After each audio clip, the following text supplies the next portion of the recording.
Que l'Outaouais se lève. Votre source d'information. Société avec Frédéric Bérard. C'est l'heure d'aller le retrouver, Maître Frédéric Bérard. Comment ça va, mon Fred? Michel Langevin, mes hommages sentis, sincères et enthousiastes. Mon Dieu, c'est Vendredi Saint. Hey, juste de même, pour le bénéfice de nos auditeurs, es-tu religieux un peu, toi? As-tu des tendances religieuses? As-tu des je sais pas, non, pas tout. J'ai été élevé là-dedans, en partie, par ma grand-mère, qui est décédée aujourd'hui, avec laquelle j'avais des conversations fantastiques sur la place de la religion. Elle me disait toujours, elle était très catholique, crois ce que tu veux, Frédéric, mais crois en quelque chose. Puis là, je lui répondais, grand-maman, je crois en l'humain. Puis elle me répondait, c'est pas assez. Je pense qu'avec le recul, je pense que grand-maman avait raison. Ouais. Écoute, ça me fait penser à mon grand-papa, moi, qui, à chaque fois que j'arrivais à la maison chez lui, il était assis dans sa chaise berçante avec son chapelet. Puis là, il se le récitait comme à voix basse, mais il fallait qu'il le récite. Puis il lisait le journal de même aussi. Lui, quand il prenait le journal, il lisait, mais il lisait, il n'a pas été longtemps à l'école. Fait qu'il fallait qu'il parle en même temps qu'il lisait. Il fallait qu'il lit à voix haute, mais tu sais, il lisait en chuchotant. Fait que ça me faisait toujours rire. Et de croyances très, très religieuses, mes grands-parents, oui. Tu as été élevé là-dedans un peu par la bande, par eux. Même j'ai été au collège apostolique Saint-Alexandre également, moi. Puis que on avait, je dis pas que, non, ils n'ont jamais exagéré, mais on sentait qu'il y avait un passé religieux dans l'école, mais j'ai jamais été influencé ou me sentir influencé de quelque façon que ce soit à l'intérieur de cette école-là. Ça, c'était quoi, les années 80, fin 70-80? Oui, moi, j'ai fini dans les années 80. Oui, dans les années 80, tout juste avant 90. Ouais. Ça faisait pas si longtemps que ça là, qu'il s'était affranchi de la télévision tranquille. Ça faisait quoi, 15 ans peut-être? OK. Il y avait encore quelques frères qui existaient là, à l'intérieur de l'école à l'époque, mais pas plus qu'il faut. Là, non. Puis je sais pas chez vous si c'était comme ça. Le vendredi saint, nous autres, il fallait pas manger de viande chez nous. Là. Bon, moi, ça donne bien, j'en mange jamais, mais je mange du chocolat en masse, par contre. Tu vois, c'est drôle parce que j'étais en Éthiopie cet été, puis je me fais un chum là-bas, Wundi, qui m'amène dans le plus gros marché en Afrique. Écoute, je pense à des kilomètres carrés, c'était incroyable. Et il y avait une petite croix au cou, super sympathique. On en voit une, il dit, t'en veux-tu, je te l'offre. J'ai dit, avec plaisir. Mais tu sais, moi, je suis athée à 100 000 à l'heure. Ma fille n'est pas baptisée, tu vois, genre. Mais là, j'ai toujours sa croix dans le cou depuis cet été, par pure amitié. Puis ça me fait rire aussi parce qu'il y a des gens qui me disent, ah oui, t'es très catholique, t'es très religieux. Puis oui. Je m'amuse avec ça en disant, non, c'est juste une croix comme ça. C'est comme quoi le symbole veut dire ce qu'il veut dire, puis parfois ça trompe un peu. Oui, tout à fait. Bien, en cette belle journée du Vendredi Saint, tu veux nous parler de quoi, mon Fred? Ben, vite, je vais dire un petit mot sur l'élection, mais juste avant, as-tu vu ce qui s'est passé avec Garcia, le Salvadorien qui a été retourné par Trump dans la prison salvadorienne dont on parlait la semaine passée? Tout à fait. Il ne le retrouve plus. Et je suis prêt à gager assez cher. Qui est mort? Je ne sais pas, je me suis posé la même question. En tout cas, s'il n'est pas mort, il est bien caché. Puis j'ai des amis qui m'ont envoyé des photos. Tu sais, tu peux avoir ça avec des drones maintenant, là, où il serait allé. Bon, regardons, là, on est un peu dans la théorie du complot pour l'instant. Là. L'histoire le dira peut-être plus tard. Mais voilà. Mais si on l'a caché, on a affaire à le cacher comme il faut, parce que... Ben là, écoute, là, la Cour suprême a dit à Donald, là, tu vas aller le chercher, là. Ouais. Puis là, sa blonde est là-dessus. Ses avocats sont là-dessus. En tout cas, suivons ça. Mais sinon, c'est le vote bientôt. Oui. Et je ne sais pas si tu as la même réflexion que moi. OK. Peut-être que oui, peut-être que non, tu me diras. Je ne vais pas faire une analyse dans le détail. De toute façon, on n'a pas le temps. Mais en gros, j'ai jamais senti les Québécois être autant Canadiens que maintenant. Puis ça, c'est grâce à une personne, ou c'est la faute d'une personne, dépendamment de quel point on se place. Oui. C'est grâce ou la faute de M. Donald.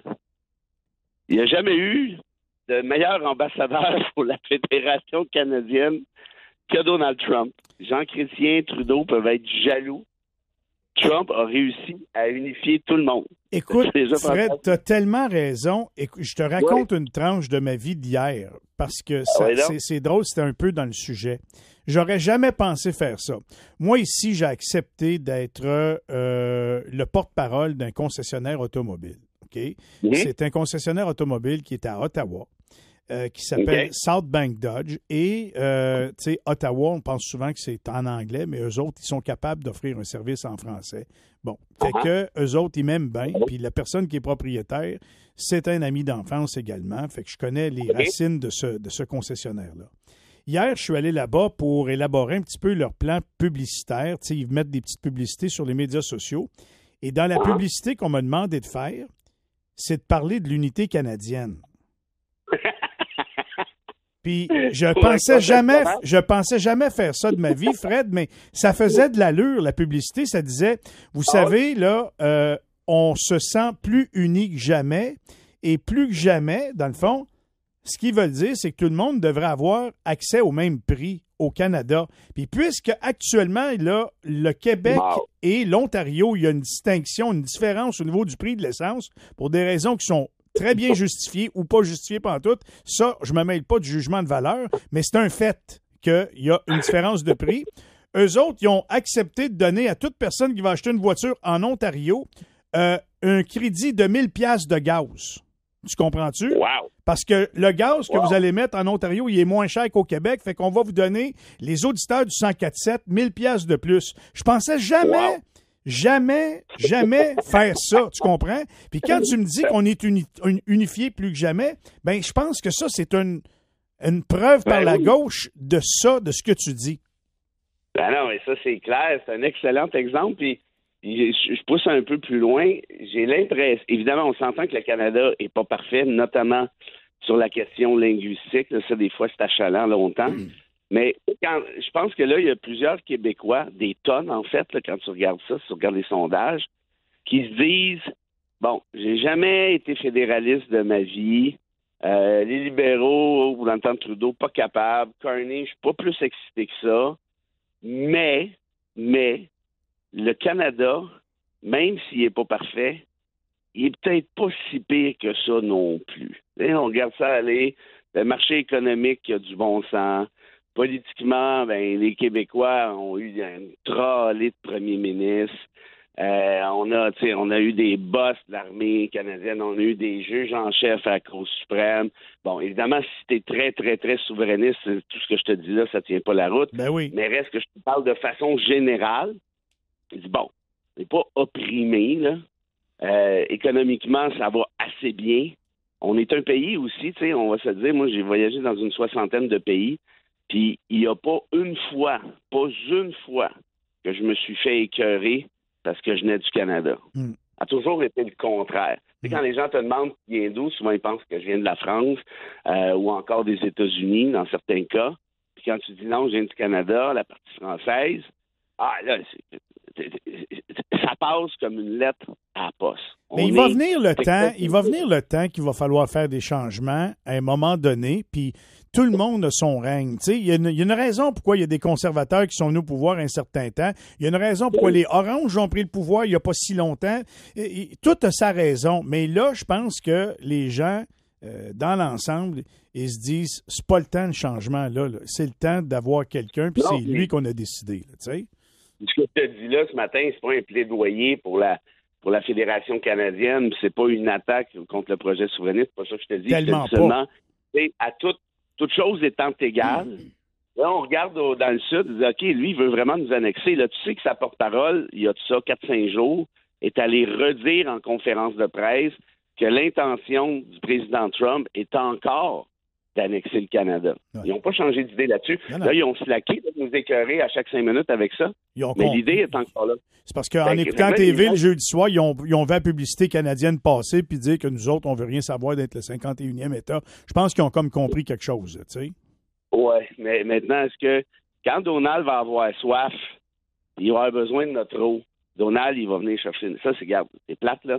Mais c'est ça, d'ailleurs, tu as vu son décret, Make American Towers Great Again. Oui. On va t'en garder un trip. Là, les douches, garocher de l'eau partout. Pense-y, t'as un décret présidentiel. Il dit, moi, quand je prends ma douche, j'aimerais ça en garocher partout de l'eau. Ben non, mais Okay, l'idée, c'est parfait. T'en veux-tu, mon Donald, de l'eau? On en a à vendre.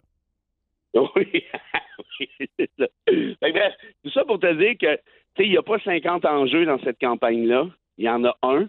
Puis, tu sais, j'ai de la peine pour Blanchet puis Signe qui essayent de ramener ça à leurs affaires, mais, tu sais, les gens se disent, non, regarde là. Puis, je pense qu'ils ont raison. La question de l'urne, c'est qu'est-ce qu'on fait avec les États-Unis, que ce soit d'un point de vue tarifaire, d'un point de vue annexion, d'un point de vue diplomatique, d'un point de vue militaire, puis that's it. Le reste, on verra après. Mais heureusement, puis c'est ça un petit peu le message que j'avais ce matin, c'est quand on regarde ça, on se dit, bon, mettons qu'on était coincé dans le Canada, entre guillemets, ça serait peut-être pas la fin du monde non plus. Ben, je te dis ça en terminant. Moi, si j'avais un discours à faire devant la planète tout entière, j'appellerais M. Blanchet puis je dirais, peux-tu me l'écrire? Parce que je trouve qu'il parle tellement bien, cet homme-là.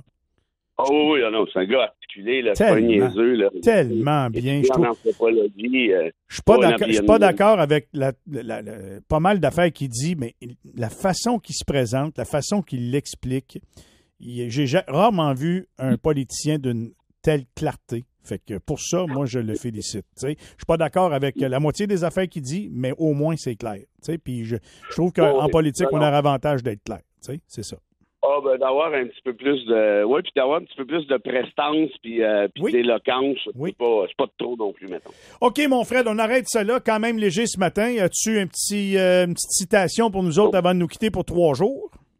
Écoute, je trouvais ça tout cute. Tu connais évidemment Bob Marley, le très célèbre chanteur jamaïcain, qui avait des petits bouts de poésie puis des grands bouts de philosophie ou l'inverse, dépendamment des chansons. Puis écoute bien celle-là, j'ai trouvé ça tellement beau. J'ai dit ça, là, c'est un truc pour mon chum Michel.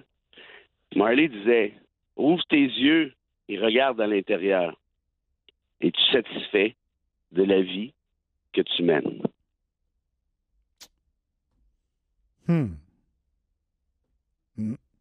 Ben, sais-tu quoi?